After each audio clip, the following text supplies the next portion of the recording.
আল্লাহর রসুল যেদিন জন্ম নেন তো ওই দিন আম্মা জান আমেনা কোলে নিয়ে কাঁদতেছিলেন। সবাই জিজ্ঞাসা করতেছে কাঁদো কেন? পরিবারের লোকজন, শ্বশুর বাড়ির লোকজন কেন কাঁদো? আব্দুল্লাহ নাই। কেন? আব্দুল্লাহ থাকলে এতক্ষণে খেলনা চলে আসতো।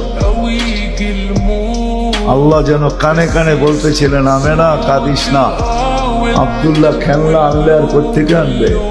মক্কার বাজার থেকে পাথরের আনবে, কাঠের আনবে, প্লাস্টিকের আনবে, মাটির আনবে, সূর্য ডুবতে দে, চাঁদকে খেলনা বানায় পাঠায়।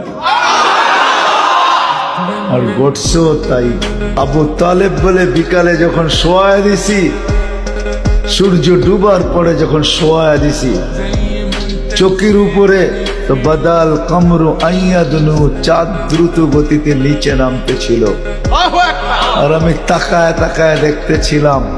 যখন একবারে নিকটে চলে আসছে তো চিৎকার দিয়া ফেলছি, ভাবতেছিলাম তোমার উপরে পড়া না যায়, কিন্তু তোমার মাথার কাছে এসে থেমে গেছে। তুমি হাত পাও নাড়াচাড়া করতেছিল আর চাঁদ উপরে ডান্স করতেছিল। তো বলছে চাচা জানেন চাঁদ কি বলতেছিল? তা তো জানি না। বলে আন্নাল কামারা ইউগান্নিনি ওয়া ইউহাকিনি ওয়া ইয়ামনাউনি মিনাল বুকা। চাঁদ আমাকে ছন্দ শুনাইতেছিল, কান্না থেকে বিরত রাখতেছিল। আমি যেন না কাঁদি, কাঁদলে আম্মার কষ্ট হবে।